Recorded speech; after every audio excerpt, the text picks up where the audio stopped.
They say kindness costs nothing, but for one poor girl named Meera, a single act of kindness would change her life forever. She didn't do it for fame, money, or reward, she did it because her heart couldn't ignore someone in need. On that dusty afternoon, when she reached out to help an old man trembling with his walking stick, she had no idea that this small moment would rewrite her destiny, and the entire town would soon whisper her name with tears in their eyes. This is her story. Rice Plant Chapter 1, The Girl with Torn Shoes. The sun hung low over the quiet village of Dharampur, painting the mud houses in golden light. The streets smelled of rain and earth, children ran barefoot chasing kites, and women shouted over the price of lentils at the market. Amid that noise, a young girl, barely 19, walked silently with a worn-out school bag and shoes held together by tape. Her name was Meera. Meera had dreams that reached higher than the mango trees surrounding her hut, but life had taught her to keep those dreams hidden.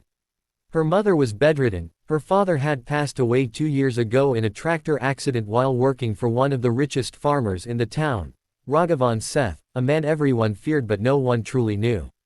Since that day, Meera became the head of the family, doing odd jobs, cleaning homes, and sometimes skipping her own meals so her younger brother, Arav, could eat. That morning, she had woken up before sunrise, washed her mother's clothes in the backyard, cooked a simple meal of rice, and hurried to her job at the village grocery store. The pay was meager, but she was grateful. Every rupee mattered. Every smile from her mother kept her going. As the day ended, Meera left the store, her stomach growling with hunger. The sun was setting behind the banyan tree at the town's crossing. People rushed past, bicycles clinking, buses honking, vendors packing up. Amid all this chaos, Meera noticed an old man standing at the edge of the road. His hands trembled as he leaned heavily on a wooden cane, his body frail under a dusty shawl. Cars whizzed by, horns blaring, but no one stopped. Meera paused. For a moment, she hesitated. She was tired, hungry, and wanted to go home. But something deep in her heart wouldn't let her walk away. She turned back. "Baba, do you need help?" she asked softly. The old man looked up, his eyes clouded but kind. "These legs, they don't listen to me anymore," he said with a faint smile. Without a second thought, Meera held his arm gently and guided him across the busy street, shielding him from the honking vehicles. The world around them seemed to slow down. The breeze, the noise, everything faded except the sound of her footsteps beside his. When they reached the other side safely, the old man looked at her closely, his eyes glistening. "What's your name, child?" "Meera," she replied shyly. "You have a good heart, Meera," he said. "Not many stop to help an old man these days." She smiled. "My mother says when you help someone, you help God himself."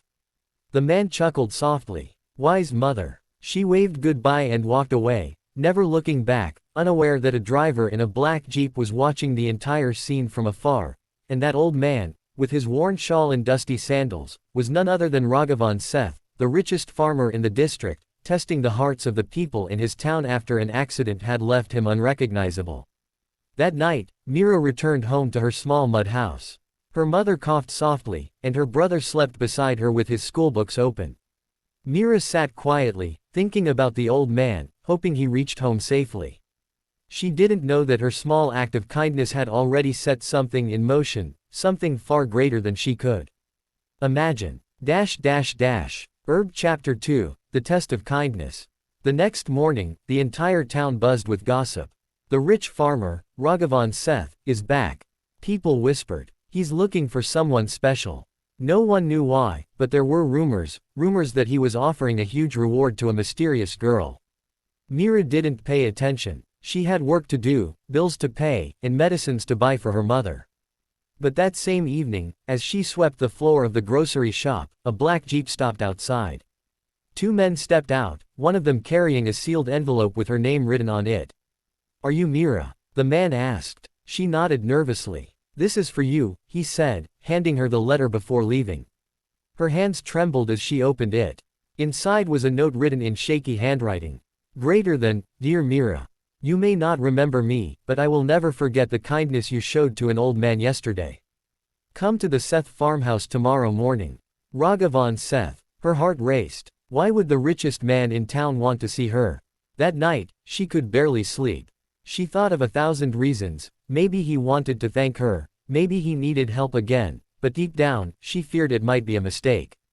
The next morning, Meera dressed neatly in her best salwar kameez, the one she wore on festivals, and walked to the farmhouse at the edge of the fields. The guards at the gate looked surprised but let her in after confirming her name. Inside, she found the old man sitting under a neem tree, smiling gently. "You came," he said. "I wasn't sure if you would. I didn't know who you really were, Baba," Meera said, bowing slightly. "I only did what anyone should."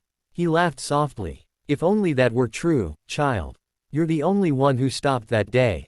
The others looked away. Meera lowered her gaze. "I don't expect anything in return. That's why you deserve everything," he said warmly. He gestured for her to sit. Then, slowly, he shared his story, how he had disguised himself as a poor man to see whether people's hearts were still kind in a world that had grown selfish. He wanted to find someone worthy to manage his new community farm project, a plan to help poor families earn through honest work. Tears welled in Meera's eyes. "But I don't know anything about farming," she whispered. "You know compassion," he replied. "That's all the soil needs." And so began Meera's new journey. Under his guidance, she learned not just how to grow crops, but how to grow hope. The fields that once stood barren now bloomed with golden wheat. Villagers who once mocked her poverty now worked beside her with respect. Years later, when Raghavan Seth passed away peacefully, he left behind not just his wealth, but a legacy, one that named Meera the new caretaker of his land and the hearts of the people he once ruled. As Meera stood at the edge of the fields one evening, watching the sun set over the same street where it all began, she whispered softly. "Kindness is never wasted, it always finds its way back." And somewhere, in the wind that brushed her hair, she could almost hear the old man's voice saying, "You helped God himself, my child.